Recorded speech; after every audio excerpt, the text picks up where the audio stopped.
All right, hey everybody. Doing a little Periscope right now. Wanted to show you a book that I have been. Hold on here. All right, wanted to show you a little book that I've been digging a lot about here lately. I've had it for a while, but I've I read the mess out of it when I first got it several years ago, and I've been reading quite a bit of it here lately. And it's called the True Crime Detective Magazines, and it covers the years the 1924 through 69, 1969, which were, to my knowledge, the glory years of the format of the True Crime Detective Magazines. And it's written by Eric Gotlin and published by Tashin. I call it Tashin, maybe it's Tashin, Tashin. And as always, edited by Diane Hansen, so you know it's going to be edited so well. Eric Gotlin does a great job of taking you through the history of the crime novels, not the crime novels, but the crime detective magazines. And he does it in a way to where he sets up the context of what was going on in society and pop culture, all the societal norms that existed, pretty much through all the decades of the publications of the publishing of the True Crime Detective magazines. So what I wanted to do was give you a little bit about this book. It's 8.5 by 11 roughly. It's really not, but let's see here for scale. Here's a Sharpie. There you go. Beautiful, beautiful book. It's about 340 pages. Has a nice dust cover on it, which I've beaten and pretty much tore up. But let's get into it.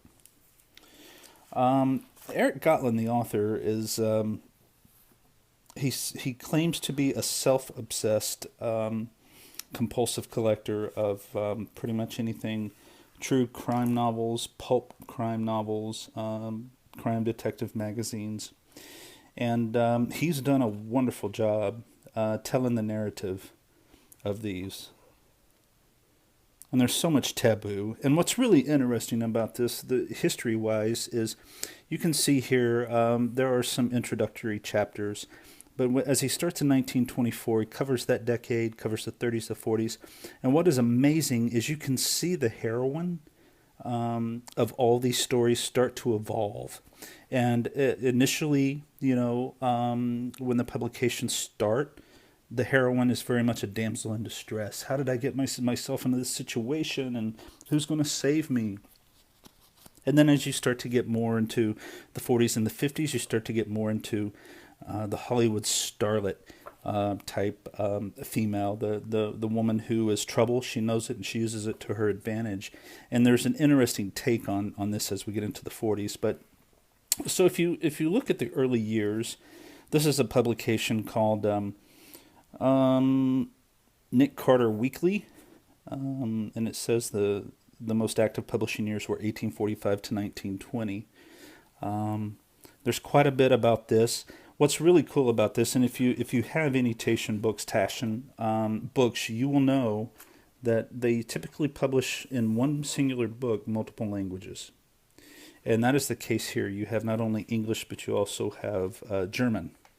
And it's not too, it doesn't disturb you too much as you're reading. All of a sudden you come across another language, you just flip a few more pages. What's interesting is during the 20s, you definitely had what seems to be the heroine tied to the tracks. I'm a damsel in distress.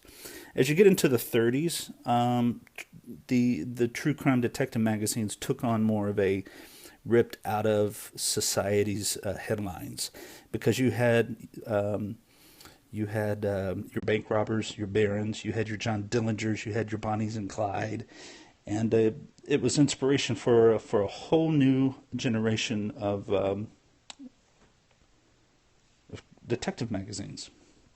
This is the cover, Real Detective Magazine. This is the actual cover of the book. Lots of great art here. That's one of the things where you can feel Eric Gotlin's touch, and his involvement is just, you can feel his collection. So Um, here's the German page here. But as you start to get into this, you begin to realize that the overarching theme through the life of these magazines were two of man's most compulsive passions, and that is sex and violence. And you put those two passions together, and you have a backdrop that is definitely going to sell, and it's going to sell in a world before cable TV, before the interconnectedness of society and the global economy that we have now. You have a format of storytelling and publication that captures the imagination of everybody that subscribes to it or reads it. Very titillating, very exploitive. But I want to show you something here, and you'll start to see it change in the art. You'll start to see it change in the art. So let me move forward here. The monster. Thanks. So in the 1930s and 39s, you start to see the magazines really became more of the star maker, so to speak, of all of your more of your true criminals. But watch as you get to the 40s, and you had you remember the Black Dahlia murder in Hollywood, that it was very gruesome, very brutal, but the backstory of that was a story of sex. It was a story perhaps of prostitution, but you had a Hollywood starlet who fell victim to some horrible crimes. And you start to see, as we get into the 40s, you start to see imagery that is very similar to that, very reminiscent of that. Here we are. Sex rears its ugly head. Women become more suggestive in the art. The daughter of Satan and the fickle lover. Women gangsters. Women are definitely in control. And if they're not in control, they play just as every bit a part of the criminal as their male counterparts, without losing their titillation, their sexiness. So, all in all, a lot of great art. It takes you on through 60s and 69, where you start to really get beyond just criminal aspects. You start to get sleazy, because that is what the decade nurtured. So, at any rate, pick it up. I think we got this on Amazon, I want to say. Wonderful book. Can't remember how much I paid for it. Check it out. I think you'll dig it.